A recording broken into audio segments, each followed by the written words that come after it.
Thanks for watching BVR TV news. కవిత్వం అక్షర తూటాలుగా ఉండాలి. మనిషి మనసును రంజింపజేస్తూ ఆలోచింపజేసేది కవిత్వం. ఓలేనివాడు కవి కాలేడు. హలానికి పొలానికి బంధంలా, కళానికి కాగితానికి నేస్తం కవి. వేటగాడు అడవిలో జంతువులను వేటాడినట్లు రచయిత కవిత్వానికి కావలసిన పదాల కోసం అక్షరాలను వేటాడుతూ కవిత్వం ఒక నిరంతర సాధన శోధన. కవిత్వం అంటే ఆలోచన, అన్వేషణ, వేదన. పొగడ్తలకు లొంగొద్దు, నంగి మాటలు ఉండొద్దు. ఒక కవి రచయిత అందించే సాహిత్యం పాఠకులకు ఉత్తేజాన్నిస్తూ గుండెను కదిలించే విధంగా ఉండాలి. పదాల పందిక, అక్షరాల హల్లిక, అడవి మల్లెలు విరబూచినట్లుండాలి, శివతాండవం చేసినట్లుండాలి. అది పద్యమైన గద్యమైన ప్రజా చైతన్యానికి ఊతమిచ్చే విధంగా ఉండాలి. సమాజ చైతన్యానికి అద్దం పట్టేలా ఉండాలి.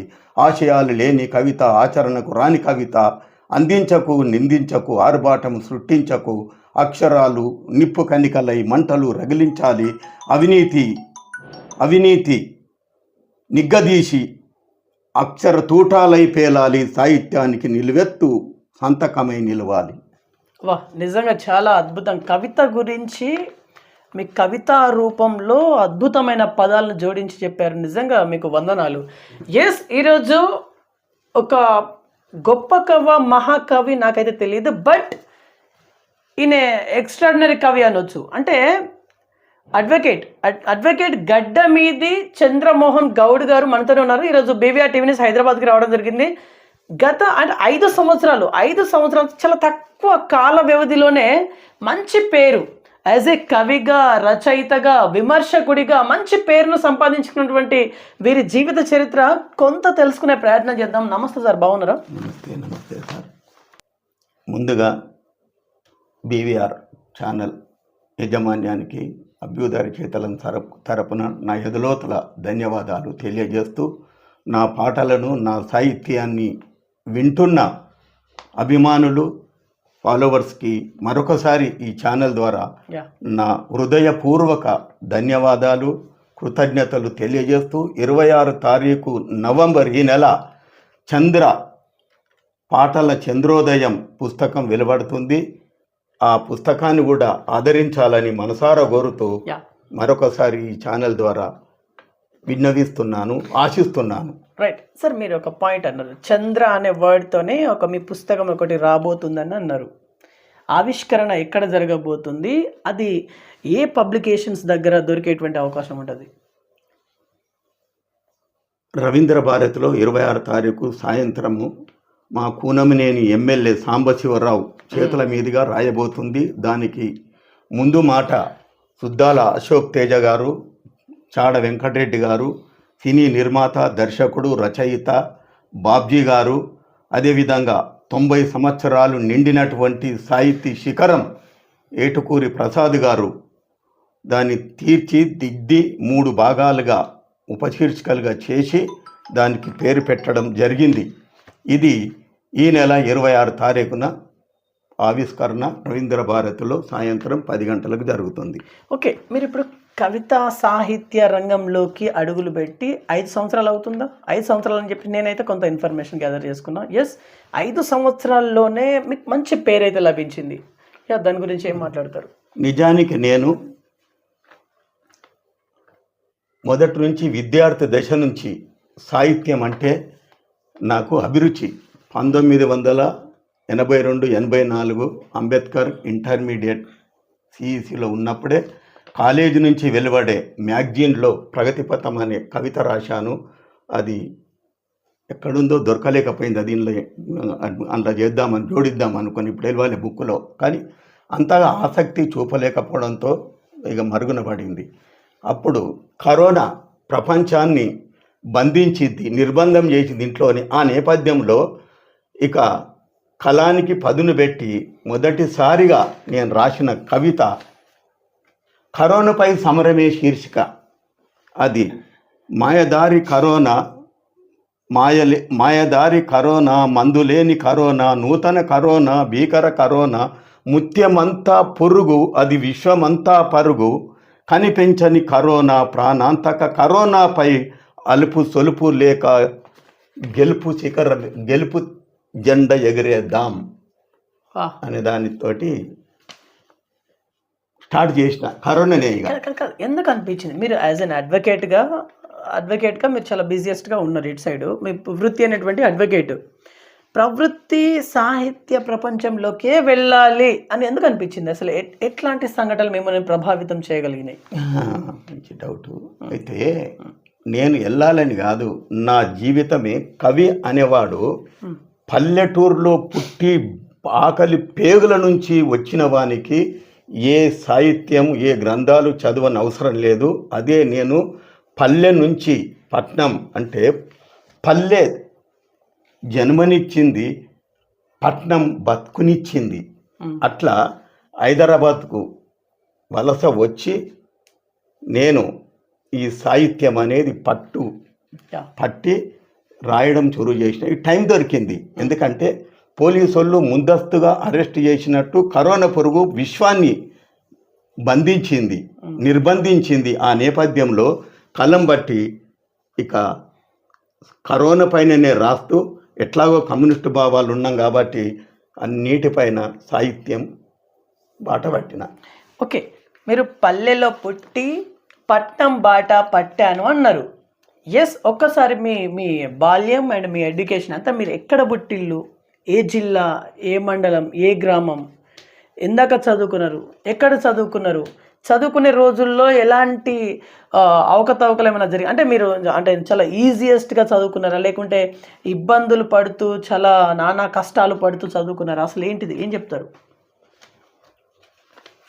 నేను 1966 ఆగస్టు 25 రంగారెడ్డి జిల్లా కందుకూరు మండలం కటికపల్లి అని చాలా కురు గ్రామములో గడ్డ మీది చెన్నమ్మ రాములకు 4వ సంతానమైన చివరి కుమారుడిని, చివరి సంతానం, పేగుబంధం.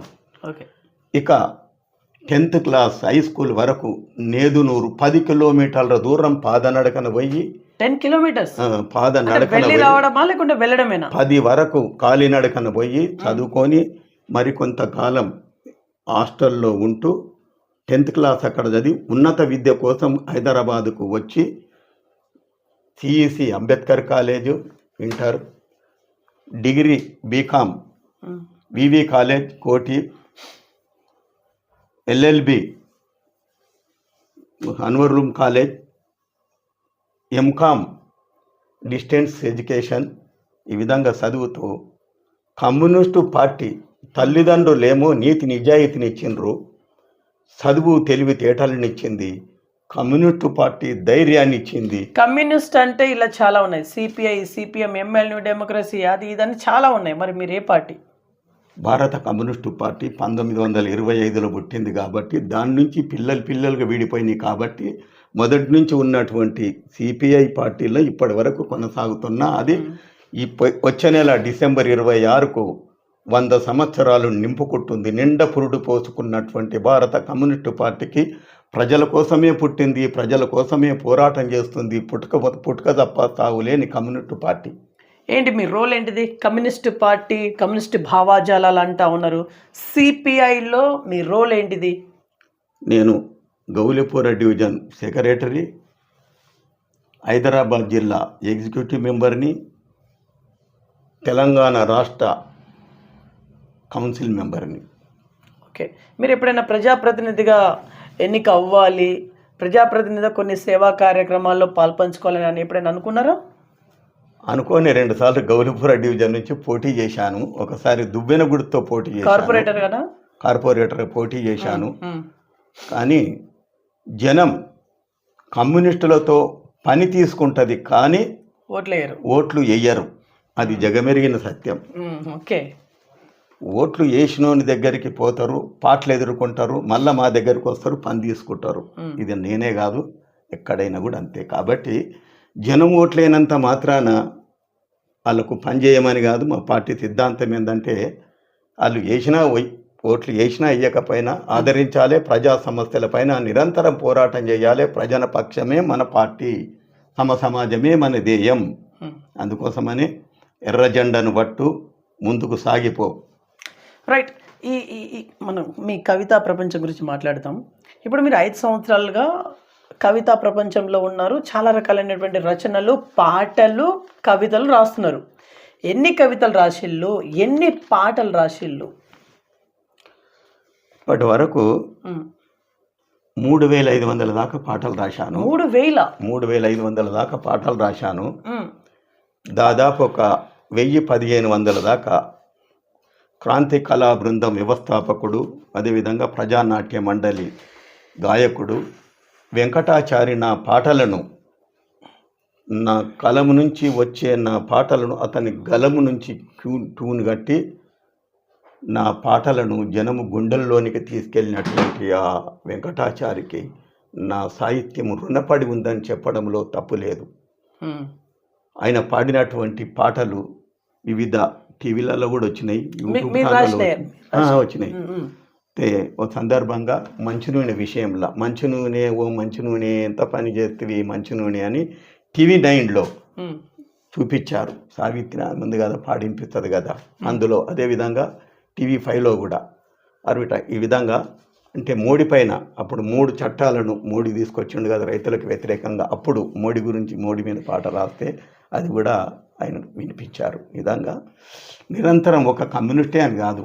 ఇప్పుడు ఉదాహరణకు అధిక ధరల పైన చూడు చెల్లమ్మ, చూడు చెల్లమ్మ, జర చూడు చెల్లమ్మ, ధరలెట్లా పెరగబట్టే చూడు చెల్లమ్మ, ధరల మోత వినగానే మెంటలెక్కిపోతుంది, ధరల మెంట వినగానే నెత్తి మెంటలెక్కుతుంది, జేబు చాటు గుండె చూడు దడదడమనిలా చూడు చెల్లమ్మ, చూడు చెల్లమ్మ, ఏలటోడి కూలిపోను ఏమి ఆయే చూడు చెల్లమ్మ, ఏలటోడి కూలిపోతూ ఏమి రాజ్యమేలుతుండ్రు, ఉల్లిగడ్డ చింతపండు ఉట్టి మీద కూర్చున్నవి, ఉల్లిగడ్డ చింతపండు ఉట్టి మీద కూర్చున్నవి, ఏలటోడి దిగ వరకు కిందికి రామంటున్నవి, మంచు నూనె ధర చూడు నెత్తి మీద మంటలాయే, కూరగాయల ధరలు నేడు అవినీతిని మించిపాయ, చూడు చెల్లమ్మ, చూడు చెల్లమ్మ, చూడు చెల్లమ్మ, జరా చూడు చెల్లమ్మ, ధరలెట్లా పెరగబట్టే చూడు చెల్లమ్మ, ధరల మూత వినగానే నెత్తి మంటలెక్కుతుంది.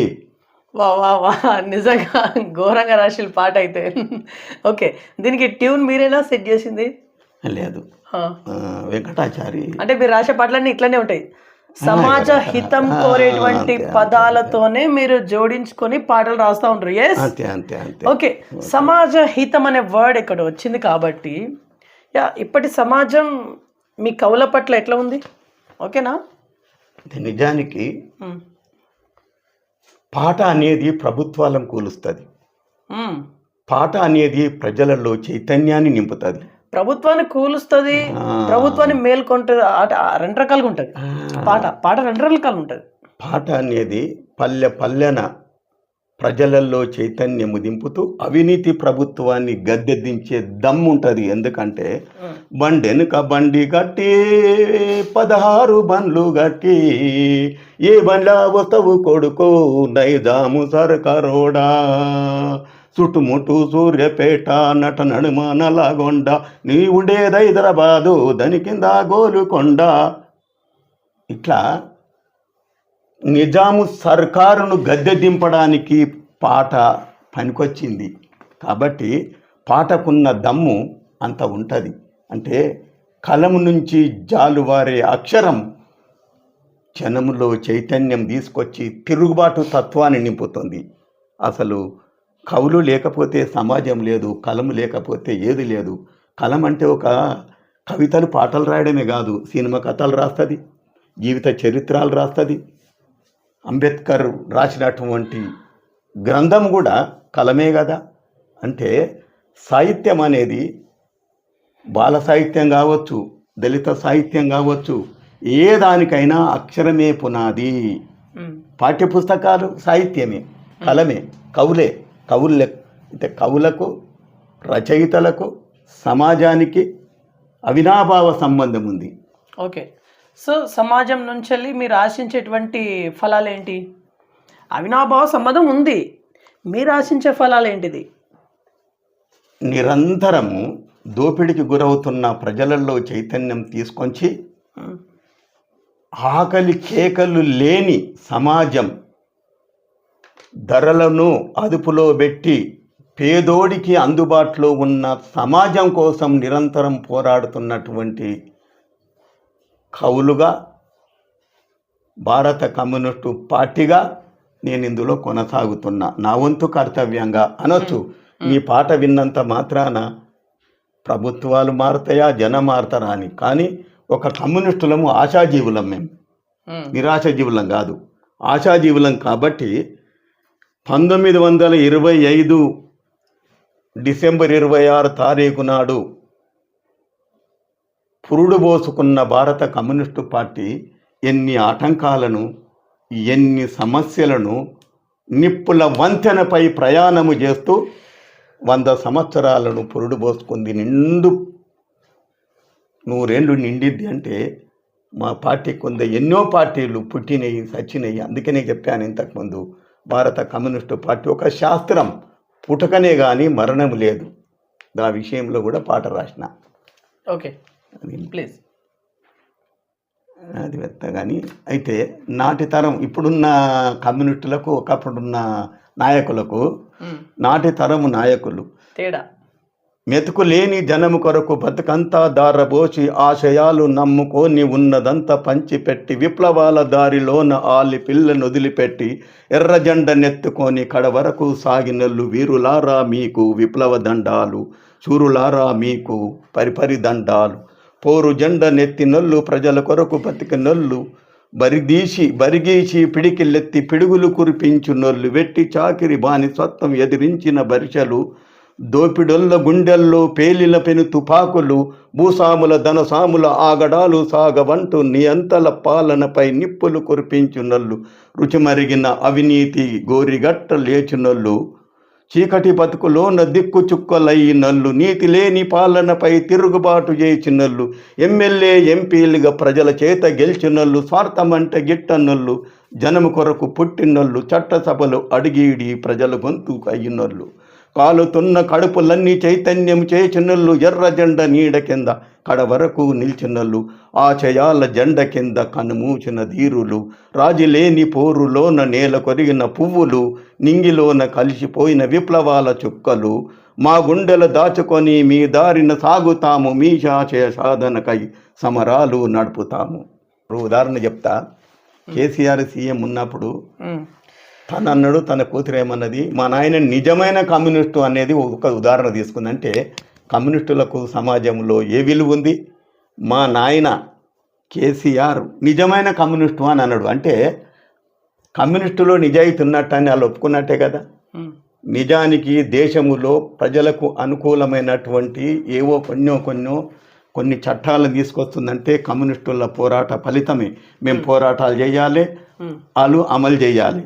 ఈనాడు ఇందిరమ్మ ఇల్లు కావచ్చు, డబుల్ బెడ్రూమ్ కావచ్చు, ఆధార్ కావచ్చు, ఏదైనా సరే పార్లమెంట్లో మా సురవరం సుధాకర్ రెడ్డి ఉన్నప్పుడు రకరకాల బిల్లులు పెట్టించింది అతనే. పోరాటాలు పేదల తరపున మేము కొట్లాడుతూనే ఉంటాం. గుడిసెల పోరాటాలు మేము చేస్తున్నాం, వాళ్ళు ఇల్లు కట్టిస్తున్నారు. కాబట్టి కమ్యూనిస్టులు ఎప్పుడు నిరాశ జీవులు కాదు, అనుకుంటా పోతూనే ఉంటారు. మేము మాత్రం ఎప్పుడు కూడా వెనకాడికి వేసేది లేదు. నిరంతరం మా ఆశయం ప్రజల పక్షం, అంతే. ఓకే, ఇప్పుడు నిరంతరం ప్రజల పక్షం అంటున్నారు. కాకపోతే ప్రజలు మీకు ఓట్ల రూపంలో ఎందుకని ఓటు వేయలేకపోతారు?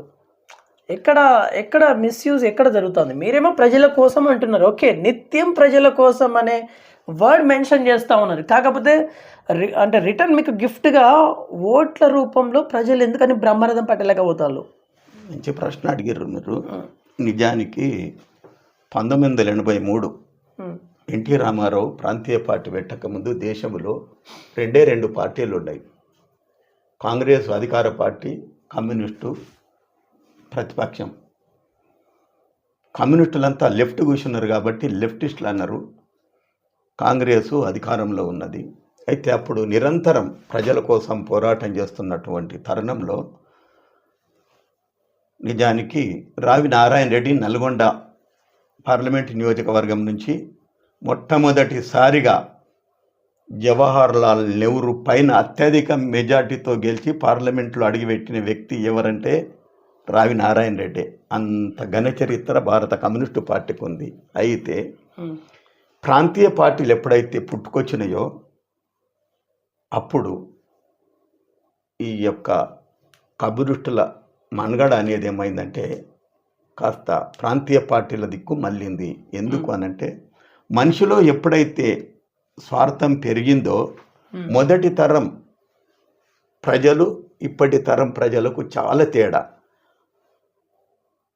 ఓటుకు అంటే నోటుకు ఓటు ఇవ్వడంతో జనము అత్యాశలో పడి నిజమైన కమ్యూనిస్టులను విస్మరిస్తూ ఆ ఓట్ల రోజు మందు బాటిళ్లకు 500 నోటుకు ఓటునిస్తూ తన అమూల్యమైనటువంటి రాజకీయ జీవితాలను అమూల్యమైనటువంటి ఓటును అమ్ముకుంటున్నారు. ఇక్కడ ఇన్ని రోజులు నేను నాయకులను పాలకులను తిట్టేది, కానీ ఇప్పుడు ప్రజలనే అంటున్నా. ఏంటిదంటే ప్రజలారా, మీకు భారత రాజ్యాంగం కల్పించినటువంటి ఓటును నోటుకు అమ్మకండి, మీ నోట్ల మన్ను పోసుకోకండి.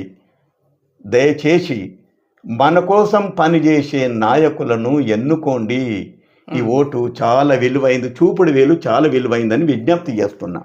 రైట్, ఇప్పుడు ఇది పక్కన పెట్టిద్దాం. యాజ్ అన్ అడ్వకేట్గా మీరు ఎప్పుడు సార్ ఎన్రోల్మెంట్ అయింది? ఎప్పుడు అసలు మీరు అంటే స్పెషలిస్ట్ దేనికి, సివిల్ ఆర్ క్రిమినల్ వాట్? అయితే నిజానికి నేను 2001లో ఎన్రోల్మెంట్ చేయించాను. 2001 ఎన్రోల్మెంట్ చేయించాను, ప్రాక్టీస్ కూడా చేశాను. ఇక మా భార్య కూడా అడ్వకేటే కాబట్టి నేను పూర్తి స్థాయిలో పార్టీలో తిరగడము ఇక ఇక్కడ ఉండడంతో మా భార్య ప్రాక్టీస్ చేస్తుంటుంది, నేను అప్పుడప్పుడు వెళ్తుంటాను. ఓకే, మీరు మీ మేడం గారి గురించి చెప్పారు కాబట్టి మీ ఫ్యామిలీ గురించి చెప్పండి. మా భార్య అన్నపూర్ణాదేవి అడ్వకేటు, నాకు 2 పిల్లలు. ఫస్ట్ అమ్మాయి పేరు శృతి,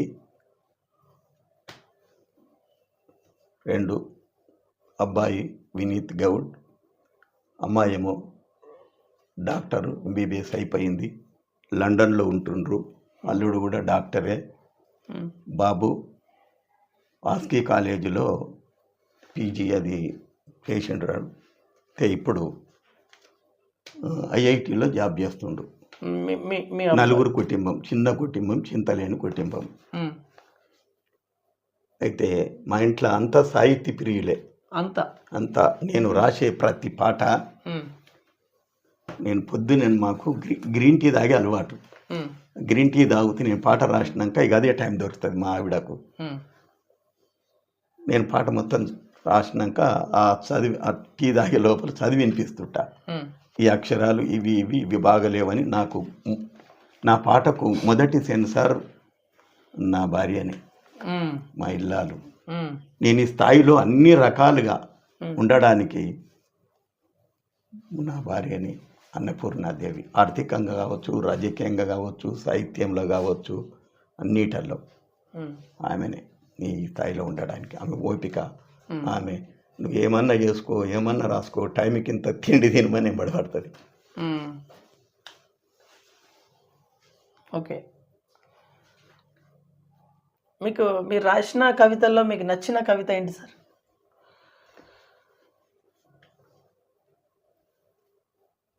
నేను 86లా కొంచెం ఆరోగ్యం కొంచెం ఉండి గాంధీ హాస్పిటల్లో అడ్మిట్ అయినప్పుడు అక్కడ ఎదురైంది డాక్టర్లు అది కొంచెం అలసత్వం అవి అట్లా. అప్పుడు ఏదో కూర్చుండి రాసిన, తెల్లని కోట్లల్లో వైద్యం లేదు, నల్లని కోట్లల్లో న్యాయం లేదు, ఖాదీ బట్టల్లో క్రమశిక్షణ లేదు, కాకి బట్టల్లో రక్షణ లేదు, మరి ఎక్కడుంది పచ్చని నోట్లల్లో వెచ్చగా నిద్రపోతుంది అని అన్న. అది రక్త కన్నీరు నాగభూషణానికి చూపించిన. ఓకే, అప్పుడు మేము జ్యోతి ట్యూటోరియల్ కాలేజ్ అని నా మిత్రుడు సూర్యప్రకాష్, నేను ఓల్డ్ సిటీలో ఒక ఊపినాం. అతన్ని ఫ్లాగాస్టింగ్ కోసం చార్మినార్ ఎక్స్ రోడ్ గాంధీనగర్లో ఉంటుండే రక్త కన్నీరు నాగభూషణం. కార్లో తీసుకొని వచ్చేటప్పుడు వినిపించిన చాలా బాగుంది అని అన్నాడు. ఉమ్. ఇది నాకు అనుభవపూర్వకంగా. ఉమ్. ఇంకొకటి, పంచుతున్నారు నోట్లు, ఉమ్. పంచుతున్నారు నోట్లు, కించుతున్నారు ఓట్లు, ఉమ్. పెంచుతున్నారు సీట్లు,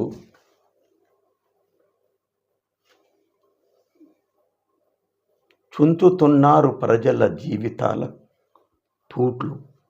ఉమ్. ఇది నీ నోట్లు నోట్లు, కోట్లు కోట్లు, ఇది ప్రాసయతి. అంటే వాస్తవాలు ఇవన్నీ 4 లైన్లదే. కానీ ఎప్పుడైతే ప్రజలు డబ్బుకు లోనై ఓట్లు వెయ్యరో సమాజం అప్పుడు 100% మారుతుంది. అప్పుడు కమ్యూనిస్ట్ వస్తుందా? కమ్యూనిస్ట్ వస్తుందా అంటే ఈ సందర్భంగా ఒక మాట చెప్తా. బ్రహ్మంగారు అంటాడు, ఇప్పుడు బ్రహ్మంగారు కాలజ్ఞానం నమ్ముతారంటే ఆయన మనిషే ఏమంటాడు, అవినీతి రాజ్యము కొన్నాళ్ళు, అనంతరము మత రాజకీయాలు, చివరికి అంతరాల సమాజం అంతమయ్యి సమసమాజం వచ్చును అని అంటాడు. బాగా నచ్చింది, అది చాలా బాగా నచ్చింది. అంతరాల సమాజం అంతమవును అంటాడు. అవినీతి రాజ్యం ఒకసారి అయిపోయింది దేశం, ఇప్పుడు మతాల రాజ్యం, మతాల మధ్యన మంటలు రగులుతూ ఏలుతున్న కాలం అంతమవుతుంది. ఇక రానున్న కాలం అంతే. మనిషిలో తిరుగుబాటు తత్వం ఎప్పుడు వస్తుందంటే ఆకలి పేగులు అలమటించాలి, అప్పుడు తిరుగుబాటు పిడికిలి బిగిస్తాడు. ఇంగ్లీష్లో ఒకటి ఉంటుంది, అన్సాటిస్ఫాక్షన్ ఇది the root of the revolution అని అంటారు.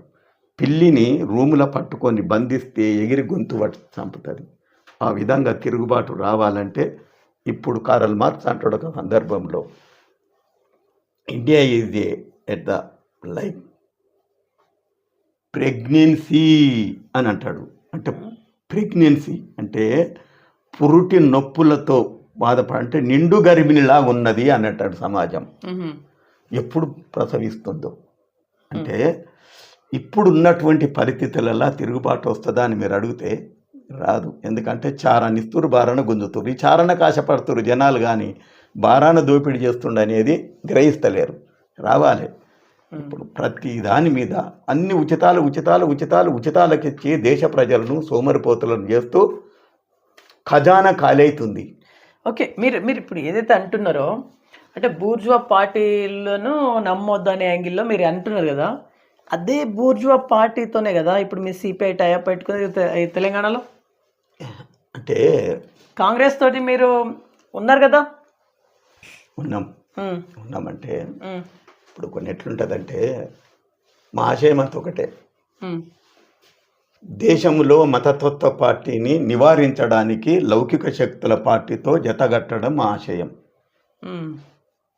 అది ఏ పార్టీ అయినా కావచ్చు. అంటే ఒక శత్రువును కొట్టాలంటే అందరం ఒకటి కావాలి. ఇప్పుడు చిన్న ఎగ్జాంపుల్ చెప్తా. మోడీని, బీజేపీని ఒంటరిగా పోటీ చేయమని చెప్పు, ఘోరంగా ఓడిపోతారు. అంటే వాళ్ళది కూడా అతుకుల బొంతలే మరి. ఎందుకంటే 500-1000 ఓట్ల మెజార్టీతో గెలిచిన వాళ్ళు ఉన్నది, గెలుపు కాదు అది.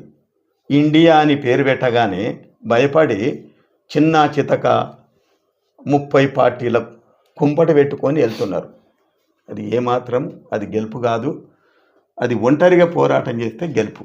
అది అంటే అయాన భయాన వేసి, ఇప్పుడు ఉదాహరణకు నేను ఎక్కువ మాట్లాడినా అనుకో, తెల్లారే మన మీదకి వస్తారు, ఐటీలని అవని ఇవని ఇంకా ట్యాక్సులని దాడులని.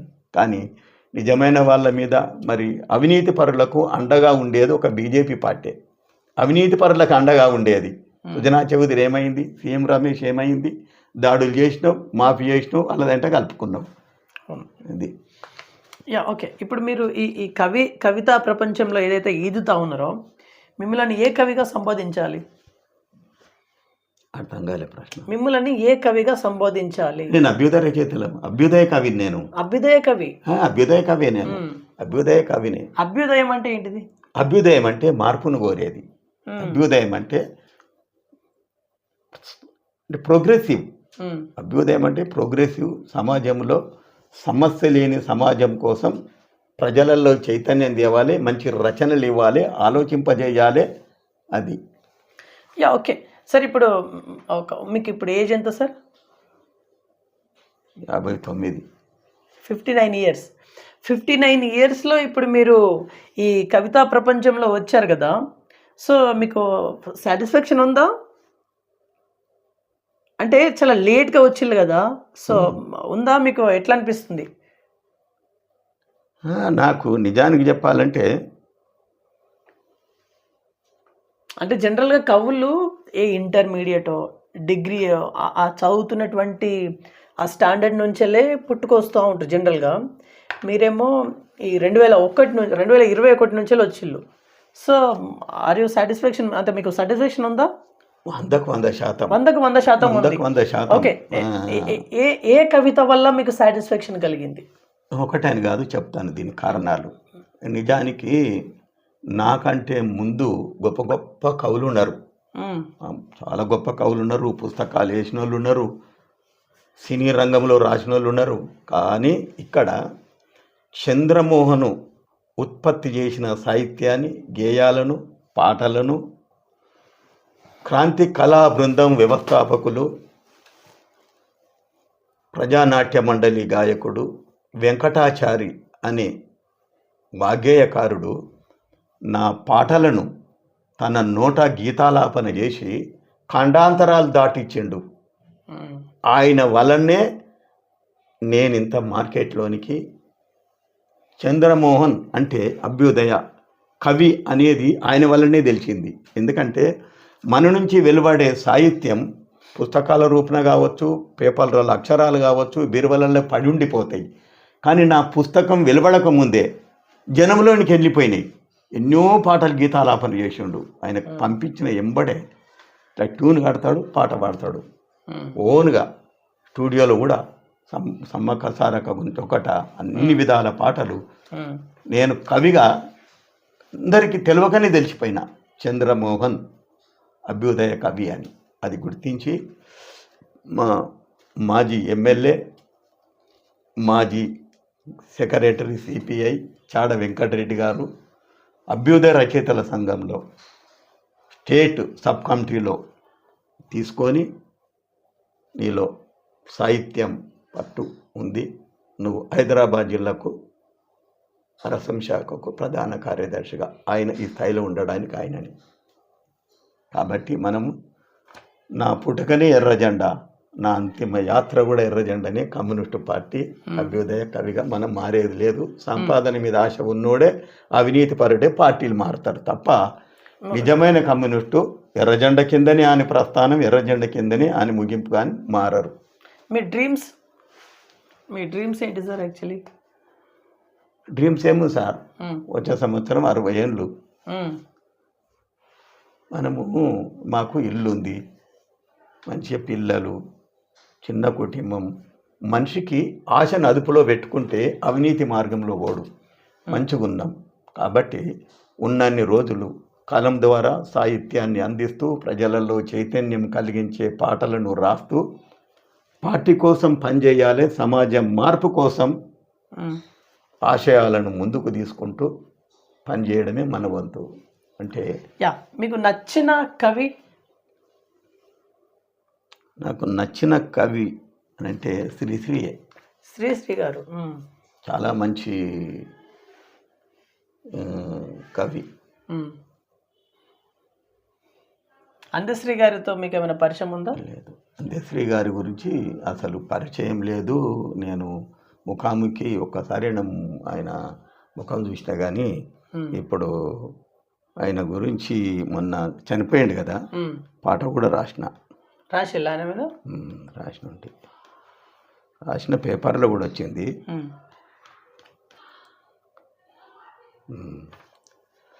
అందరికీ తెలిసిన అందశ్రీకి ఆశ్రునివ్వాలి, అందరికీ తెలిసిన అందశ్రీకి ఆశ్రునివ్వాలి శీర్షిక. పల్లవి. అందుకో అందుకో ఆశ్రునివ్వాలి, అందుకో అందశ్రీ ఆశ్రునివ్వాలి, కవుల గుంపు నుంచి మాయమై పోతివా, నీ సోపతిగాళ్ళ నేడిపించి పోతివా, తల్లడిల్లుతున్నది నీ తెలంగాణ తల్లి, సాహిత్య లోకాన్ని ఏలినవాడ, ఉద్యమ గీతాలను రాసినవాడ, పాటలతో ప్రశ్నిస్తూ సాగినవాడ, తిరుగుబాటు గొంతుకై మరలబడ్డ వీరుడా, తెలంగాణ ప్రతి ఇంట నీ గీతం ఉంటది, కవిరేడా అందశ్రీ అందుకు అక్షరనివ్వాలి, మూగబోయింది జయ హే తెలంగాణం, నిన్ను గన్న నేల తల్లి నీ కోసం ఏడుస్తుంది, వేగు చుక్క నేల రాలి నింగికేగింది, ప్రగతిశీల ఉద్యమం కన్నీరు పెట్టింది, పల్లె పొలములోని అన్ని పువ్వులు కలిసి నీ జాడ కోసం వెతుకుతున్నవి చూడు, తెలంగాణ గీతకర్త ప్రజా కవి కలం యోధ, ఏటికో కూటికో ఒక్కడే అంటివి, జనము పాటలు రాసి జనములో ఉంటివి, తెలంగాణ గుండె చప్పుడే అంటివి, జగమెరిగిన అందశ్రీ అందుకో జోహార్లు, తెలంగాణ ప్రజల ఆత్మ జోహార్లు, నువ్విచ్చిన నినాదం నీతోటే ఆగిపోదు, తెలంగాణ ఆత్మఘోష నిన్ను తలుచుకుంటది, చిరకాలం మదిలో నా పాట పాడుకుంటది, నీ యాదిలో తెలంగాణ పోరు తిలకమైతది, పల్లె పల్లె జనములోన ప్రతిధ్వనిస్తుంటది. వా, నిజంగా చాలా అద్భుతంగా రాసిల్లు ఇది. అంటే విత్ ఇన్ హవర్స్లో రాసిల్లా. అంటే ఇప్పుడు అందశ్రీ గారి వార్త మీ చెవులో పడంగానే మీకు ఇట్లా రాయాలనిపించిందా? కాలు ఓన్లీ 25 నిమిషాలలో రాసిన, 25 minutesలో రాసేసిల్లా. 25 minutesలో రాసిన. ఒక విషయం నాది అంటే, నేను ఒక పుస్తకం కానీ నీ గురించి కానీ తెలిస్తే ఎంతనైనా ఉండని, ఒక గంట కంటే ఎక్కువ తీసుకొని గంట లోపల పాట రాస్తా. ఒక పుస్తకం ఇస్తే నీ జీవిత చరిత్ర తెలుసు, గంట తర్వాత అర్రే ఆ పదం దగ్గర ఇంకొక పదం పెడితే బాగుండు కదా అనేటువంటి ఏమైనా జరిగినాయి అట్లాంటివి? ఇప్పుడు ఒక గంట అయిపోయింది, మీరు రాసేసిల్లు పాట, నెక్స్ట్ అవర్లో ఒక పదం దగ్గర ఈ పదం కాదు, ఈ పదం బదులు వేరే పదం జోడిస్తే బాగుండు కదా అనేటువంటిది ఎప్పుడైనా జరిగినా? ఇట్లాంటివి జరుగుతాయా? అదే కదా నేను, ఎందుకంటే ఫస్ట్ సెన్సార్ మా సతీమణి, ఓకే, ఫస్ట్ సెన్సార్ మా పిల్లలు కూడా, అంటే ఈ రాసినాక ఎంబడే రిలీజ్ చేయము, ఇది రాస్తా. ఒకటి ముఖ్యంగా ఏంటంటే చెప్పాలి, పెన్ను బట్టి తెల్లని పేపర్ మీద అక్షరాలు రాయడం తక్కువ. మా బాబు వినీత్ గౌడ్ ఇందులో తెలుగు కీబోర్డు ఏర్పాటు చేసిండు, తెలుగు కీబోర్డు. నేను బస్సులో ప్రయాణం చేసిన, కారులో ప్రయాణం చేసిన, ఆటోలో ప్రయాణం చేసిన, ట్రైన్లో ప్రయాణం చేసిన, ఈవెన్ విమానంలో ప్రయాణం చేసిన, పెన్ పేపర్ అవసరం ఉండదు.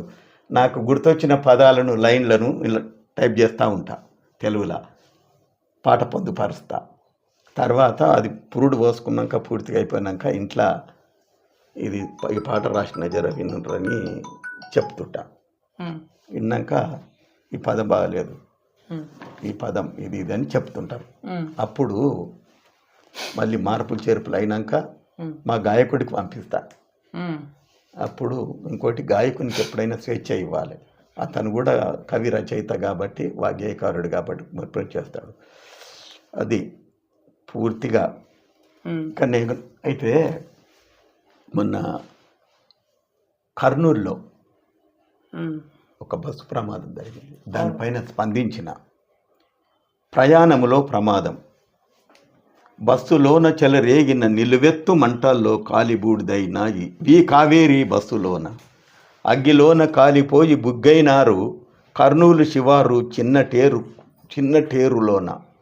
చిన్నటేకూరులోన ఆచల పల్లకి కూలిపోయే, ఇంటి దీపము ఆరిపోయే, విషాదములో శోక సంద్రమాయే, ఇష్ట రాజ్యానికి సొమ్ము కాసే పాలకులు, మాటలకందని విషాదం, ప్రైవేటు బస్సుల ప్రమాదం, అవినీతి ఉచ్చులు మునిగారు, అధికారులు తనిఖీలు మర్చిపోయారు, గాలి మోటారు కూలవట్టే, రోడ్డు మోటారు కాలవట్టే, రైలు బండి పట్టాలు తప్పవట్టే, పడవ నీటిలో మునుగవట్టే, ఏ ప్రయాణం చేసినా ఏమున్నది, ప్రాణపాయము దప్ప భరోసా లేని ప్రయాణం, ఎన్నాళ్ళీ భద్రత లేని రవాణా, ఇకనైనా అవినీతిని మానండి, మీ డ్యూటీ చేయండి, ప్రమాదాలు నివారించండి.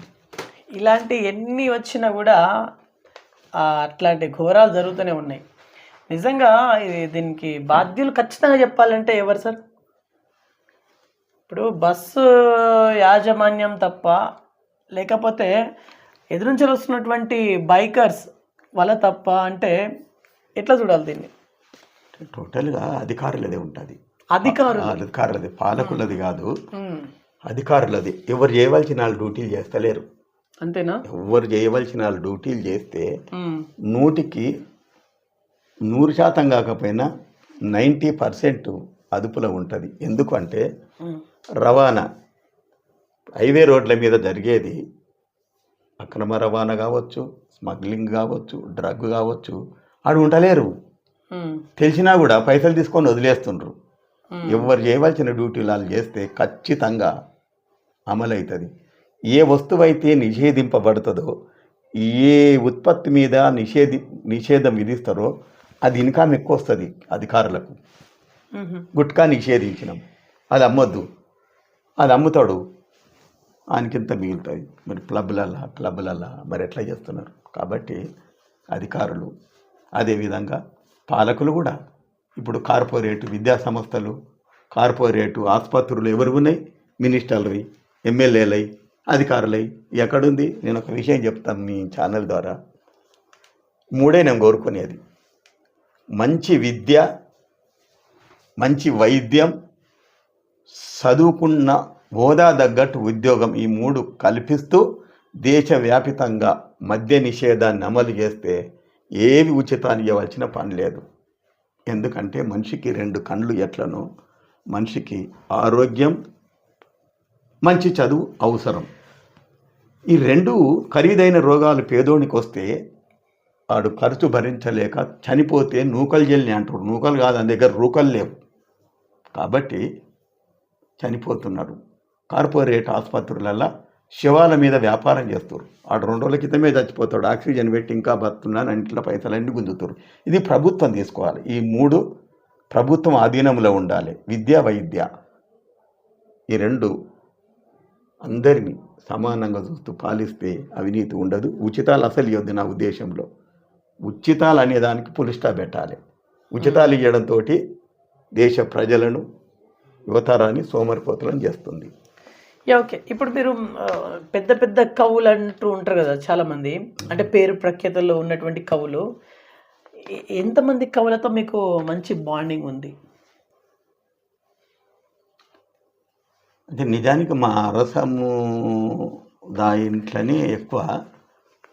నేను ఇందాక చెప్పాను కదా, అంటే ఇప్పుడు ఉదాహరణకు కాశీం ఓయు, ప్రొఫెసర్ సుద్దాల అశోక్ తేజ, ఏటుకూరి ప్రసాదు, నిసారు చనిపోయిండు, చాలా మంచి కవి రచయిత ఉండే. ఇందాక మీరు చెప్పారు కదా శంకర్ శంకరం, చాలా మంచి, నాలేశ్వరం శంకరం, రాపోలు సుదర్శన్ మా కార్యదర్శి, అభ్యుదయ రచయితల సంఘం కార్యదర్శి, చాలా మంచి వ్యక్తి. అట్లా కొండన్న, కాలం పేరు రేడియం, మా గురువు లాంటోడు, మాకు సలహాలు ఇస్తుంటాడు. నా బుక్ ఇప్పుడు ఆయన్ని అక్షరాలు దిద్దుతుండు, ప్రూఫ్ చేస్తుండు. అది నేను ముఖ్యంగా మొదటి నుంచి విద్యార్థి దశ నుంచి కవినే. కానీ హౌ టు రైట్, అసలు సాహిత్యం ఎట్లా రాయాలి, పాట ఎట్లా రాయాలనేది నా మిత్రుడు సూర్యప్రకాష్, అరే తురే అనుకునే మిత్రులల్లా సూర్యప్రకాష్, డాక్టర్ సూర్యప్రకాష్, వాడే నా సాహిత్యానికి గురువు. ఓకే, సో సంగీతంలో మీరు నేర్చుకున్నది ఏంటి సార్? ఇప్పటిదాకా నేర్చుకున్నది సంగీతమా, సాహిత్యం? ఇప్పుడు ఈ సంగీతం ఈ సాహిత్యంలో మీరు నేర్చుకున్నది ఏంటి? యాక్చువల్లీ చాలా నేర్చుకున్నాం. నిజానికి ఏంటంటే పుస్తకాల పురుగుల్లాగా చదవాలి, బాగా చదివితేనే గొప్ప గొప్ప కవులు ఏం రాశారు, ఏం కథ, ఏంటిది అనేది వాళ్ళ ఆలోచనలు మనకు దడతాయి, బాగా నేర్చుతుంది. చదవకుండా సాహిత్యం రాయాలంటే కాని పని. సాహిత్యం అనేది సముద్రం. మనిషి అనేవాడు సమాజంలో నిరంతర విద్యార్థి. అంటే ఇతరుల కవిత్వాన్ని బాగా స్టడీ చేయాలి. అయితే ఇతరుల బుక్కులు చదవాలి. మరి బుక్కులు చదవకపోతే మరి కొటేషన్లు ఎట్లా ఇస్తాం? ఉదాహరణకు ఇట్లా అని, ఉదాహరణకు అడ్వకేట్గా ఒక జడ్జికు కొటేషన్ అంటే సైటేషన్ ఇవ్వాలి. Gujarat versus so and so company, Adani company అది గివెన్ సెంటెన్స్ కేసులా అని అట్లా ఉదాహరిస్తాం. అదేవిధంగా శ్రీశ్రీని అది చేస్తామంటారు. ఏమాత్రం ఎంతమంది అజ్ఞానులు కాదన్న పాటను పురిటి నొప్పులతో రాయడం గగనం అంత సులభమైంది కాదంటాడు. అట్లా కాబట్టి ఎన్ని పుస్తకాలు చదివినా తక్కువనే. సమాజంలో తెలివి ఒకని సొంతం కాదనేది చంద్రమోహన్ కొటేషన్. సమాజంలో తెలివి ఒకని అబ్బ సొత్తు కాదు. వయసుతో సంబంధం లేదు. మనకంటే చిన్నోని దగ్గర కూడా తెలివి ఉండొచ్చు. కాబట్టి తెలివి ఒకరి సొంతం కాదు. ముఖ్యంగా మీ బీవీఆర్ ఛానల్ ద్వారా కవులకు, ముఖ్యంగా ప్రజలకు ఏంటంటే, కవి అనేవాడు స్వార్థం లేకుండా మనకున్న తెలివిని, మనకున్నటువంటి ప్రోత్సాహకంగా ఉండాలి. నేనే ఎదగాలి, ఇతరులకు ఎదగనియొద్దు అంటాడు కవి గారు. కవి అనేవాడు రాజులకు రాజులాగా, ఉదాహరణ గద్దరు ఉండే, ఎంత పెద్ద పేరు గాంచాడు. కాబట్టి కవి అనే వ్యక్తి నిస్వార్థంగా ఇతరులు కూడా సలహాలు ఇచ్చేటట్టు ఉండాలి. సుద్దాల అశోక్ తేజ ఉదాహరణకు, అన్న ఇట్లా బుక్ తీస్తున్నా, మేము పాటలు రాయాలంటే అద్భుతంగా రాసిండు. అట్లా కొద్దిమంది టైం లేదంటారు. కాబట్టి సాహిత్యమే నా ఆశయం, సాహిత్యమే నా ఆయుధంగా ప్రజలల్లో మార్పు తేవడానికి మనకున్న టైము. మీరు అనొచ్చు, ఎన్ని సినిమాలు వచ్చినాయి, ఎన్ని పుస్తకాలు వచ్చినాయి, ఎన్ని పాటలు వచ్చినాయి, ప్రజలలో మార్పు వస్తుందా అంటే, చెడు తొందరగా విస్తరిస్తుంది, కానీ మంచి ఫలితం, మంచి సాధించడానికి it will take long time. Wait and see.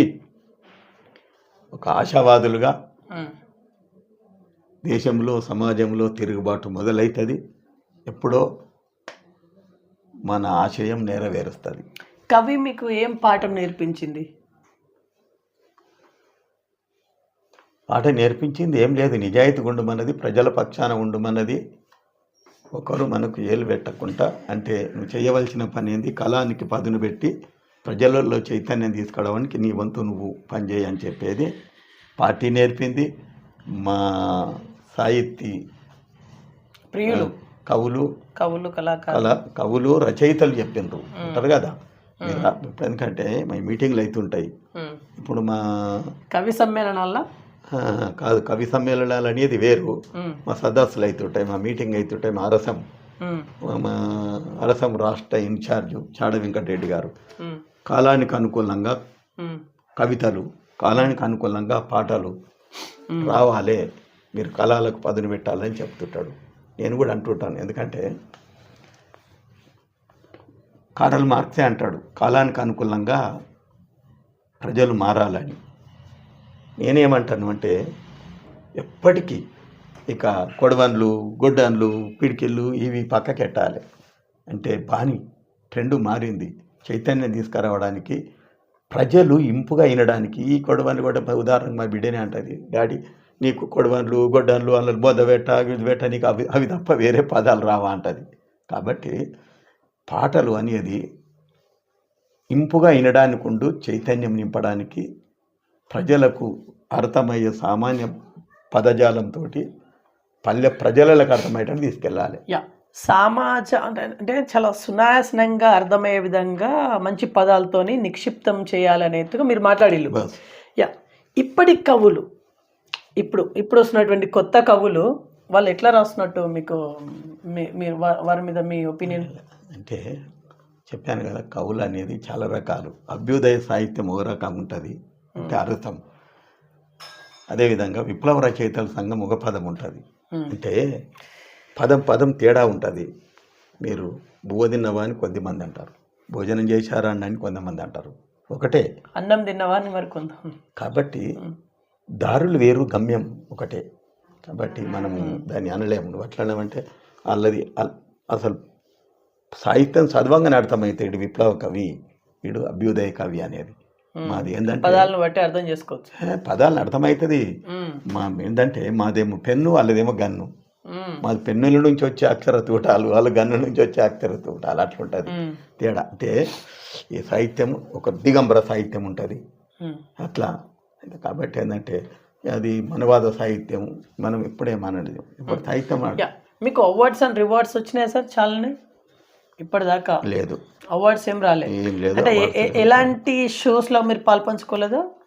అంటే నేను నిజానికి కొన్ని గ్రూపులు, వాల్మీకి సాహిత్య వేదిక ఇక్కడక్కడ నేను పాల్గొన్నప్పుడు నా సాహిత్యాన్ని మెచ్చి ప్రశంసించి అవి ఇచ్చారు. ప్రశంసా పత్రాలు ఇవ్వడం బాగుంది అనేది నేను గొప్పతనం కాదు, కానీ నాది నేను చెప్పుకోవడం. నేను రాసి పంపించిన ప్రతి పాట, ప్రతి వారపత్రిక, మాసపత్రిక, దినపత్రిక, అన్ని పత్రికలలో ప్రింట్ అయినాయి అన్నీ. ఎందుకంటే ఈ దినపత్రికలలో సోమవారం వస్తాయి. ఇప్పుడు ఉదాహరణకు ప్రజాపక్షం ప్రతి సోమవారం, అంటే సాహిత్య పేజీ అనేది సోమవారమే వస్తాయి. నేను దిశలో, ఆదాబ్ హైదరాబాద్, ప్రజాపక్షం, వార్తా వేదిక, గాన కోకిల, తెలంగాణ కోకిల, ఇట్లాంటి దాంట్లో నా పాటలు అవి అక్కడ చూడు. గద్దర్ అన్నిటల్లా, అసలు ఫేస్బుక్లో, వాట్సాప్లలో చూసి కూడా ప్రింట్ చేసినవి ఉన్నాయి. అంటే ఆ సాహిత్యంలో సామాన్య మానవునికి అర్థమయ్యే పదజాలం ఉంటుంది కాబట్టి తీసుకుంటారు, బాగుంది అని అంటారు. ఇప్పుడు ఉదాహరణకు ఈ రోజులల్లా మహిళలకు మహాత్మా గాంధీ అర్ధరాత్రి స్వాతంత్రంలో మహిళ నడవాలంటే అర్ధరాత్రి ఏమో కానీ అర్ధ మధ్యాహ్నం నడవలేని పరిస్థితులలో ఉంటే అగ్గిపుల్లై మండరా అని, ఉదయించే సూర్యుడోడ పిడికిలెత్తి కదలరా, పోరుబాట పిలుస్తుంది మొద్దు నిద్ర మొదలరా, పోరు జయ్య లెమ్మురా, ఆగడాల రాజ్యంపై కాగడాలు ఎత్తరా, అసమర్థుల పాలనలో అధోగతి రాజ్యమాజే, నిజాముల మించినట్టి రజాకాలర పాలనాజే, అగ్గిపుల్ల వయ్యి నువ్వు అవినీతిని జయించరా, ఇసుక తుఫాను లోలె నువ్వు తరిమి కొట్టరా, ఆశించిన అభివృద్ధి ఎక్కడని అడగరా, నిరుద్యోగ నిర్మూలన ఏదని అడగరా, అంతరాల సమాజం ఇంకెంత కాలమని అడగరా, నిరంకుశ పాలన ఇక చెల్లదని చెప్పరా, అంతిమంగా అంతరాలు తొలుగునని పలకరా, విశ్వమంత విప్లవం వికసించునని తెలుపరా, ఆకలని రోజులిక ఉండవని చాటరా, ఆ రోజు కొరకు నువ్వు పూరు జండలెత్తరా. నేను దాకా చెప్పాను చూడు. నిజంగా ఇది విప్లవ కవి లెక్క ఉంది మొత్తం, తిరుగుబాటు లెక్కన. అంటే అంటే మీరు కూడా ఆ రకమైనటువంటి భావాజాలాలతో ఉన్నారు కాబట్టి రాశిల్లా అట్లా. ఇది విప్లవ మీరు అంటారు కానీ విప్లవ కవి లెక్క ఉండదు ఇది. అంటే పోరుబాట పట్టరా, అది పోరు అంటే పోరుబాట పట్టు అని అంటే తుపాకీ బట్టి అడుగులో కూడా కాదు. తిరుగుబాటు చెయ్యి, పోరాటం చెయ్యి, కూలి బతుకు పోరాటం చేయి, కొట్లాడు అని అంటారు చూడు. అట్లా విప్లవం అంటే ఇప్పుడు మీలో కమ్యూనిస్ట్ భావజాలాలు ఉన్నాయి. సో విప్లవ భావజాలాలకు కమ్యూనిస్ట్ భావజాలకు ఏంటి సార్ తేడా? విప్లవం అంటే వెపన్ గన్సా? విప్లవం అంటే చాలా మంది రక్తపాతం అనుకుంటారు. కాదా? కాదు. విప్లవం అంటే మార్పు, అంటే ఇక్కడి వస్తూ ఇక్కడికి రావడం. ఉదాహరణకు హరిత విప్లవం, గ్రీన్ రెవల్యూషనరీ, అంటే టెలికమ్యూనికేషన్ రెవల్యూషనరీ. జియో ఫోన్ వచ్చింది, వచ్చినాక అసలు ఎంత సింపుల్గా అయిపోయింది అంటే ఎంత మార్పు వచ్చింది. హరిత విప్లవం అంటే రైతు అంటే ఎప్పుడో పనిముట్లు ఏంటి కొలిమి, నాగలి, వీటికి కాలం బలికి మిషన్లు. అంటే విప్లవం అంటే యుద్ధం చేస్తే కారే రక్తం కాదు. టోటల్ ఒకే మాటలో చెప్పాలంటే మార్పు. చాలామంది విప్లవం అంటే రక్తపాతం, ఇద్దరు కొట్టుకుంటే కారే రక్తం కాదు. అది విప్లవం అంటే మార్పు. ఆ మార్పు కోసమే కమ్యూనిస్టుల నిరంతర పోరాటం, ప్రజల పక్షాన ఉండటం. ఓకే సార్, ఇప్పుడు మీకు సమాజం నుంచి గుర్తింపు లభించింది అనుకుంటున్నారా? సమాజం మిమ్మల్ని గుర్తించింది కదా, సో మీకు గౌరవప్రదమైనటువంటి ఒక పొజిషన్ ఉంది అని అనుకుంటున్నారా? అయితే 100% నాకు తెలియకుండానే నన్ను గౌరవిస్తున్నారు. అంటే ఇదంతా కారణం ఏంటంటే చెప్పాను కదా, సాహిత్యం. నాకు తెలియదు, చాలా మంది ఎక్కడెక్కడికో ఫోన్లు చేస్తారు. అయితే దీనికి కారణం ఎందుకంటే ఒక కమ్యూనిస్టు పార్టీ పాటలే కాదు, అంటే నోరిప్పితే కాలం కక్కితే ఎర్ర ఉద్యమము పొడువు గెడవని కాదు. ఇందాక చెప్పాను కదా, చూడు చెల్లెమ్మా అని అధిక ధరల మీద, అట్లా డ్రగ్స్ పైన ఒకటి. ఎందుకంటే నేను చిన్న నాలుగు లైన్ల కవిత కూడా, అంటే దీన్ని మినీ అవేమంటారంటే నా జనం బలం కూడగట్టి శీర్షిక కలం నా తోడున్నది కాలం నా వెంటున్నది, కలం నా తోడున్నది కాలం నా వెంటున్నది, జనం బలం కూడగట్టి దోచుకునే దొంగలను తరిమి కొట్టమన్నది. నిజంగా చాలా ఎండింగ్ చాలా అద్భుతంగా ఉంది. ఇవి మిమ్మల్ని అంటే ఎట్లా వస్తుంటాయి మైండ్లోకి? అంటే ఇప్పుడు అది రాశిళ్ళు ఎలాంటి సంఘటనలు మీరు ప్రభావితం చేసుకొని రాయగలిగి అట్లాంటివి? అయితే ఆటోమేటిక్ మనము అంటే మీకు మీరే ఊహించుకొని రాసేస్తారా? కవి అనేవాడు లేనివాడు కవి కాలేడు అని అన్న. అంటే ఊహించి రాయడం అనేది ఏమో కల్పితాలు, కానీ రోజు పేపర్ చదువుతాం మనం. ఉదాహరణకు అక్కడ ఒక సంఘటన జరిగింది, చెల్లించాలి. ఇప్పుడు చదివినిపించాను కదా కర్నూలులో అని, అది ఎట్లా తెలిసింది? టీవీలో చూసినాం, పేపర్ చదివినాం. ఒక కవిగా కళానికి పదని పెట్టి నివాళులర్పించడం వస్తుంది, అదేవిధంగా ప్రభుత్వాలను ప్రశ్నించడం వస్తుంది, జనములో చైతన్యం రావడానికి, తెలియజేయడానికి స్పందన. ఇప్పుడు కవి అయినప్పుడు చాలామంది అవుతారు, కానీ దానిపైన స్పందించే గుణం కవికి ఉండాలి. అట్లా నేను రోజు కంపల్సరీ ఒక కవితను ఒక పాటను కంపల్సరీ ఒకటి స్టార్ట్ చేసినట్టు అది దానికి పురుడు పోసినాం, కానీ అది పూర్తి అయినా కానీ వండుకుంటా. లైట్లు మా ఇంట్లో పండుకుంటారు ప్రశాంతంగా, డిస్టర్బ్ చేయొద్దు. ఏ రాత్రి అయినా దాన్ని ముగించాలి. 2 రోజులు అయితే పాట రాయానని. అవునా? ఒకరోజు ఏదో ఒక రోజు మిమ్మల్ని బాగా ఇబ్బంది పెట్టినటువంటి సాంగ్ ఏదైనా ఉందా? ఎంత ఆలోచించినా కూడా పదాలు దొరకకపోవడము, పదాలు అక్కడ కరెక్ట్గా కూర్చోకపోవడము, అంటే కొన్ని ఉంటాయి సీక్వెన్స్ ప్రకారం. సో అట్లా మిమ్మల్ని ఇబ్బంది పెట్టినటువంటి any song, any situation? Actually Hyderabad వర్ణిస్తూ రాసినాను. హైదరాబాద్ని వర్ణించిల్లా?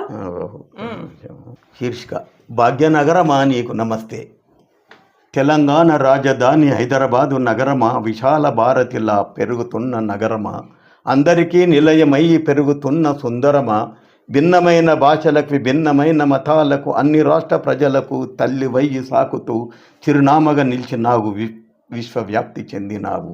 గండిపేట నిండిపోయి సాగుతున్న మూసీ నది, అటుపక్క ఉస్మానియా, ఇటు పక్కన హైకోర్టు, ఆ పక్కన ఆనుకొని సాలార్జంగ్ మ్యూజియం, దాని వెనుక చార్మినార్, ఆనుకొని Bhagyalakshmi, Ramoji Film City, hi-tech America, Madhapur కొండలు, గోల్కొండ కోటలు,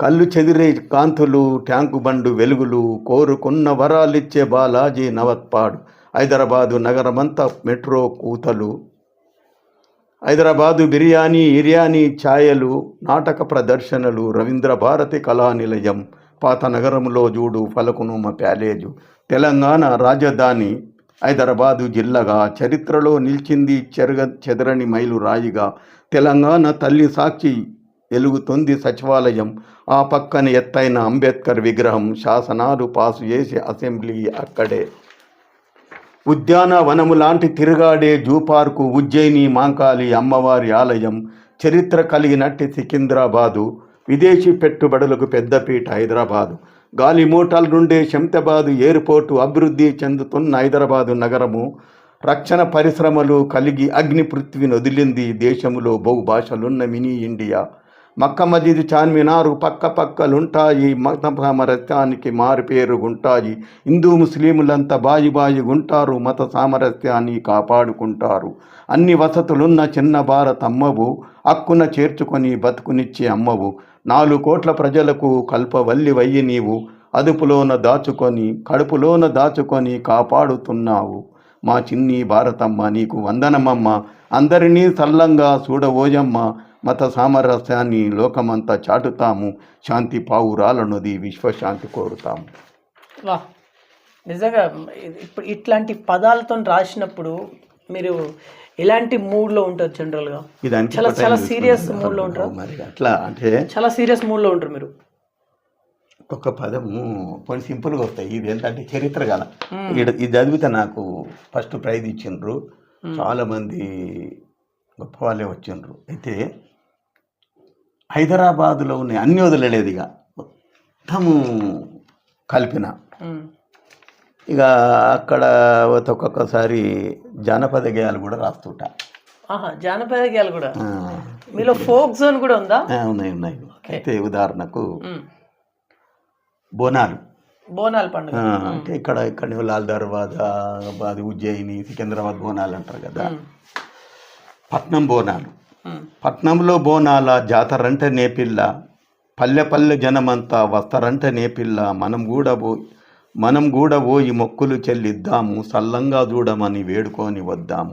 గోల్కొండ, చార్మినార్, లస్కర్, లాల్ దర్వాజా బోనాలు చూపిస్తా, పట్నమంతా దిప్పిస్తా, బల్కంపేటెల్లమ్మ మొక్కులే ఇప్పిస్తా, శివమెత్తిన శివ సత్తుల ఆటలే చూపిస్తా, చర్ణకోల జులిపించి పోతరాజుల చూపిస్తా, చార్మినారు పక్కన భాగ్యలక్ష్మిని మొక్కుకొని ప్యారడైజ్ హోటల్లో బిర్యానీ తినిపిస్తా, నెత్తిన బోనాలతోటి భక్తుల పరవల్లంట, గల్లి గల్లి దరువుల్లా డప్పుల మూతలంట, నిజాము నవాబు వేడెక్కిన దేవతంతా, నిజాము నవాబు వేడినట్టి దేవతంతా, జనుల గుండెలో వెలిచినట్టి రమ్మంట, పోర్లు దండాలు పెట్టి మా మొక్కులు తీర్చమని పాదాలకు మొక్కుకొని వేడుకొని వద్దాము, చిక్కుల్లో ఉన్న మనం చెక్కులు మొర్లిద్దాము, చిక్కుల్లో ఉన్న మనం మొక్కులు చెల్లిద్దాము, ఇంకా కరుణించకుంటే చెక్కులు అర్పిద్దాము.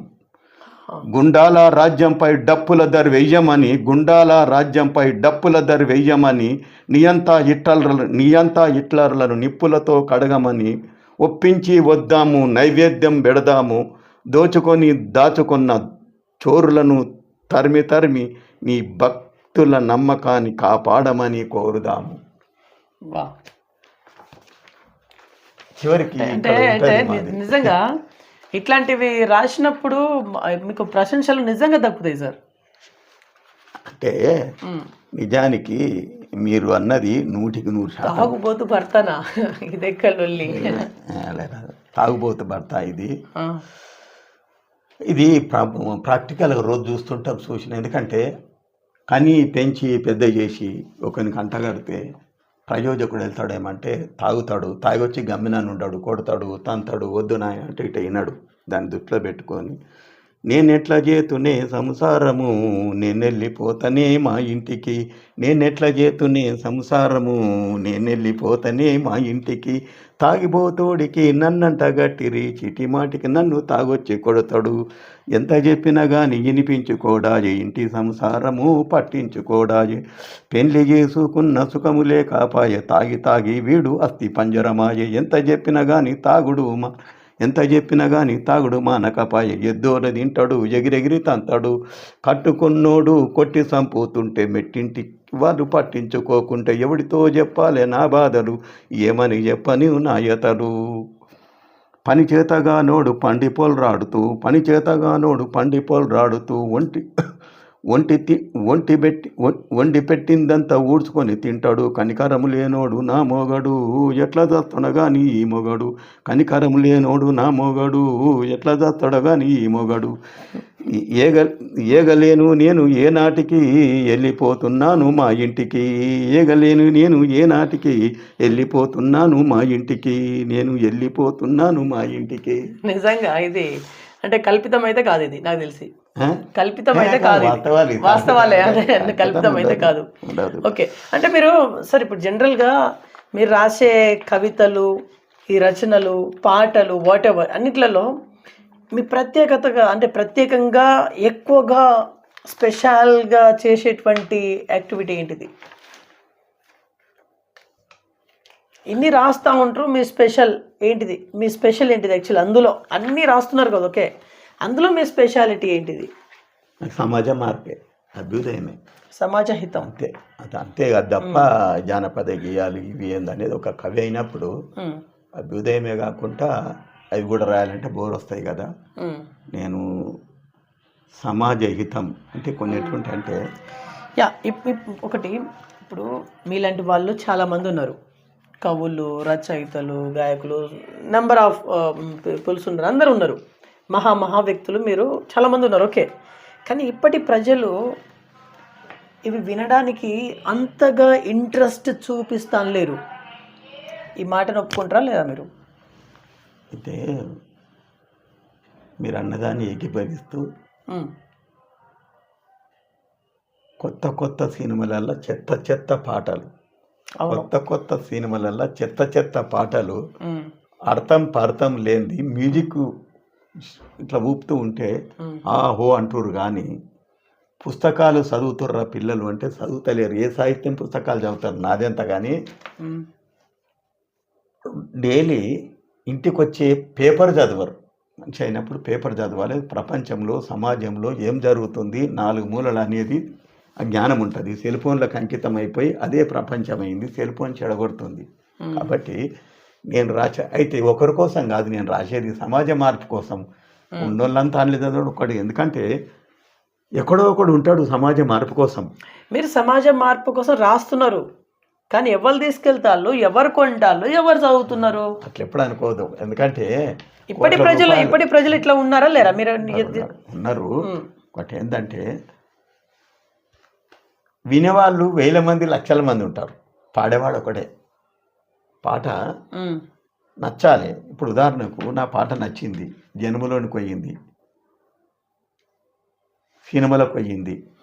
అయితే మీరు అన్నట్టు కోట్ల రూపాయలు పెట్టుబడి పెట్టి సినిమాలు తీస్తున్నారు నిర్మాతలు. మరి అవి ఆ సినిమా పాట విని సమాజం మారుతుందా? అట్లని చెప్పేసి పుస్తకాలు ఎవరు చదువుతలేరు, ఈ పాటతోటి సమాజం మారుతలేదు, నేను రాత బంద్ చేస్తా, నేను కూత బంద్ చేస్తా అంటే కాదు. మా ఆశయం మేమున్నంత వరకు ప్రజలలో చైతన్యం తీసుకొచ్చి పాలకులను ప్రశ్నించడమే మా కలం పని, మా పని. అంతేగాని ఎవరో ఏదో వాళ్ళు చదివినంత మాత్రాన మనం ఆగదు. మన వృత్తి ఇది. ప్రభుత్వం నుంచి మీరేమైనా ఆశిస్తున్నారా కవిగా?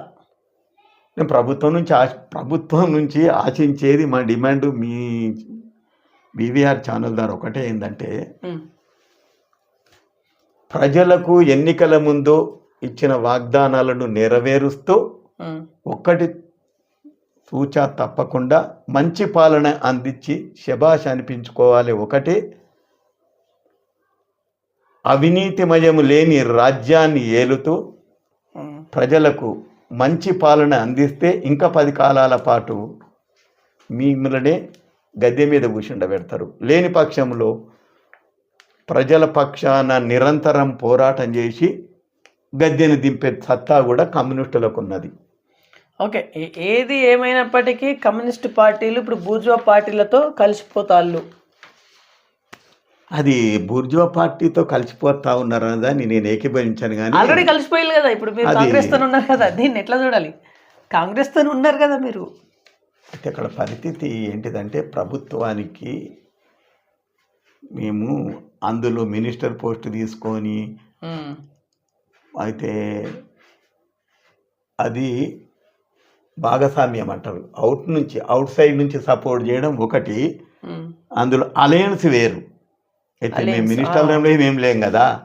కాబట్టి అయితే కాంగ్రెస్ ప్రభుత్వంలో కలిసి పనిచేసినంత మాత్రాన కాంగ్రెస్ ప్రభుత్వం ఇచ్చిన వాగ్దానాలను విస్మరిస్తుంటే మేము ప్రశ్నిస్తలేమా? కూనంనేని సాంబశివరావు సిపిఐ ఎమ్మెల్యే అసెంబ్లీలో ఒకే ఒక్కడు ప్రతి దాన్ని ప్రశ్నిస్తున్నాడు, ప్రభుత్వాన్ని నిగ్గదీస్తున్నాడు. మీరు ఇచ్చిన వాగ్దానాలను నెరవేర్చాలి, లేని పక్షంలో ప్రజాపక్షమే మా పోరాటం అని నిండు అసెంబ్లీలో లేవనెత్తుతున్నాడు. నిండు అసెంబ్లీలో రేవంత్ను ప్రశ్నిస్తుండు.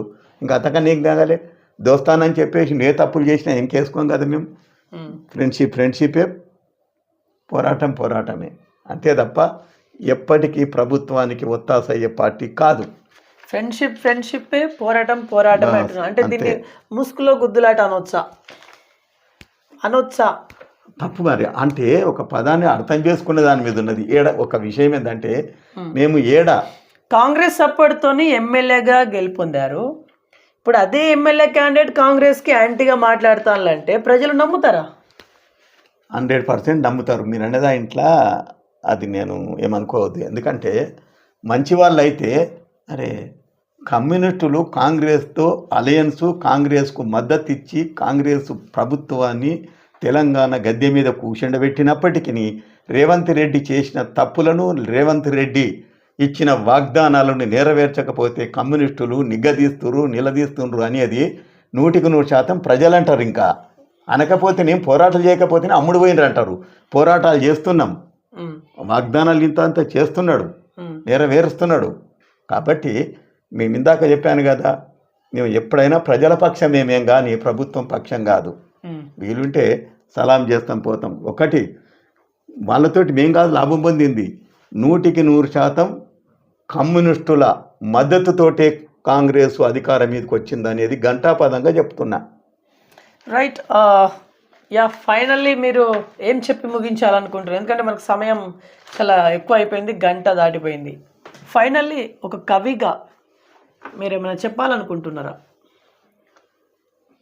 ముందుగా చివరగా బీవీఆర్ ఛానల్ ద్వారా మరొకసారి అభ్యుదయ రచయితల సంఘం, భారత కమ్యూనిస్టు పార్టీ తరపున, తెలంగాణ రాష్ట్ర ప్రజల తరపున విజ్ఞప్తి చేస్తూ పాలక వర్గాలకు ప్రజలకిచ్చినటువంటి వాగ్దానాలను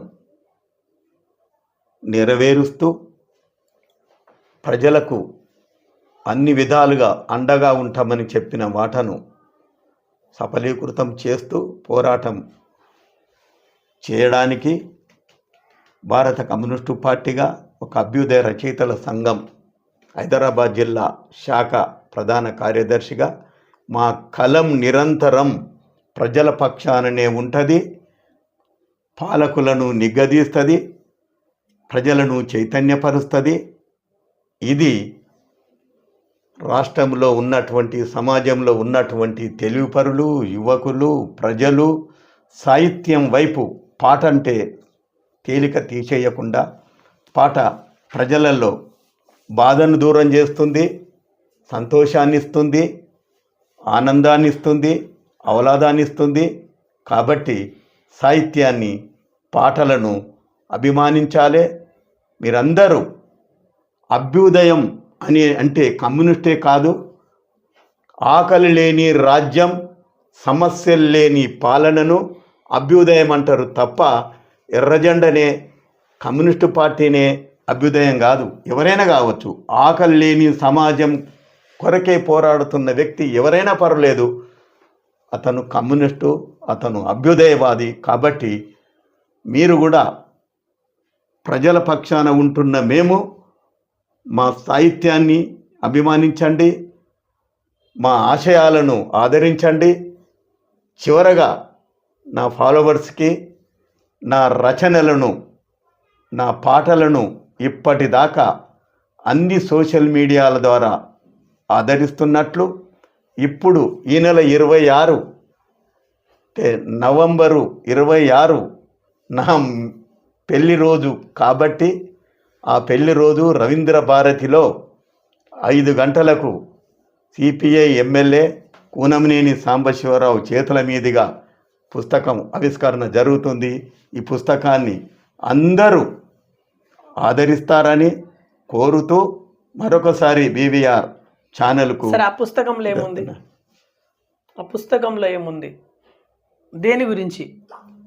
3 రకాల పాటలు ఉంటాయి. టోటల్గా సమాజం కోసం తన జీవితాలను త్యాగం చేసి తమ సర్వ ఆస్తులను పేద ప్రజలకు పంచినటువంటి మొదటి తరం కమ్యూనిస్టులు రావి నారాయణ రెడ్డి కావచ్చు, బద్దం ఎల్లారెడ్డి కావచ్చు, సుద్దాల అశోక్ తేజ కావచ్చు, దూదిపాల రామిరెడ్డి కావచ్చు, 3 సార్లు ఎమ్మెల్యేగా గెలిచిన గుర్రం యాదగిరి రెడ్డి కావచ్చు, పిచ్చారెడ్డి కావచ్చు, తన ఆస్తులను ప్రజల కోసమే త్యాగం చేసి చరిత్రలో నిలిచిపోయినటువంటి ఆ కమ్యూనిస్టు యోధుల చరిత్రను వెలికితీసి ఇందులో ఈ జనం అంటే జనచంద్రోదయం, జనం కోసం కలం అనే ఈ పాటల పుస్తకం వస్తుంది. అదేవిధంగా అందరూ ఆదరించాలి. ప్రజలలో చైతన్యం చేయడం మాత్రమే ఈ పాటలు. యా. ఇది ఏది బోరు పుట్టించేటి కావు. ప్రజలలో చైతన్యం రావాలి. నాకెందుకులే అని అంటే మాత్రం మన గోతి మన మీద కుట్టది. ప్రజలలో చైతన్యం చాలా ముఖ్యం. ఇప్పుడు ఆ బుక్ ఎక్కడైనా పబ్లికేషన్స్లో దొరుకుతుందా? అన్ని బుక్ సెంటర్లలో, ప్రముఖ బుక్ సెంటర్లలో, రవీంద్ర భారత్, తెలంగాణ సాంస్కృతిక అక్కడ కూడా ఉంటుంది, నవచేతన బుక్ హౌస్లో ఉంటుంది, అన్ని బుక్ సెంటర్లలో అందుబాటులో ఉంటుంది. చాలా మంచి పుస్తకం. ముఖ్యంగా నేను చాలా గర్వపడుతున్నా, సంతోషిస్తున్నా. మొట్టమొదటిసారి వెలువడిన పాటల పుస్తకానికి గొప్ప వాళ్ళు 90 సంవత్సరాలు నిండిన సాహిత్య శిఖరం ఏటుకూరి ప్రసాద్ దానికి నామకరణం చేసి 3 శీర్షికలుగా చేసి ముద్దుగా పేరు పెట్టిండు, ప్రశంసించిండు. అది సినీ నిర్మాత, దర్శక నిర్మాత బాబ్జీ, అతను చాలా బాగా రాసిండు. అన్నిటికంటే సుద్దాల అశోక్ తేజ నా పుస్తకానికి రాయడం అతనికి నా హృదయపూర్వక అభినందన తెలియజేస్తాను. చాలా బుక్కులో ఉన్నటువంటి పాటలు బాగున్నాయి కాబట్టే వాళ్ళు రాత రాయడానికి వచ్చారు, లేకపోతే పక్కకి పెట్టుకునే వాళ్ళు. కాబట్టి నేను వారందరికీ పేరు పేరున కృతజ్ఞతలు తెలియజేస్తున్నాను. ఓకే, ఇప్పుడు దాకా బాగుంది. ఓకే, మీ బుక్ ఎవరో కొంటారు, అలా పాటలు ఉంటాయి. మరి ఆ సదరు వ్యక్తి, కొన్న వ్యక్తి ఎలా ట్యూన్ చేయాలి, ఎట్లా పాడుకోవాలి? ఆయనే ఇప్పుడు పాట ఉంటుంది, పదాలతోనే ఉంటుంది, ఆయనకు తెలియదు, ట్యూన్ తెలియదు, ఏం తెలియదు. ఆయన ఎట్లా రీడ్ అవ్వాలి?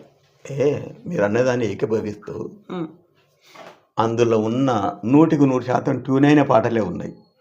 100% ట్యూన్ అయిన పాటలు ఉన్నాయి. ఒకటి ఎక్కువ శాతం 90% పైన ట్యూన్ గట్టనీకి రాదు గాయకులకు. ట్యూన్ గట్టే మ్యూజిక్ డైరెక్టర్ వేరే ఉంటాడు, అందరికీ ట్యూన్ గట్టనీకి రాదు.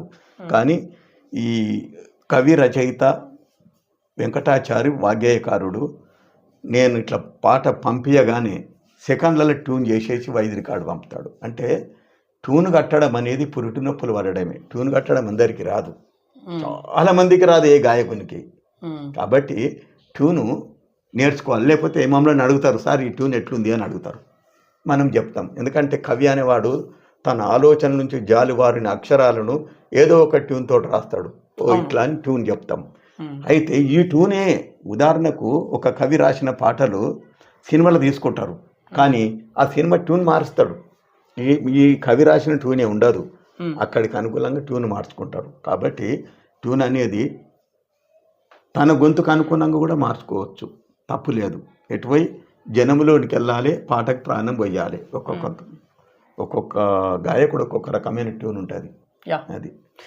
సో ఇది వాళ్ళ ఇన్ఫర్మేషన్. చూస్తున్నాను BVR TV news. Until then bye, take care.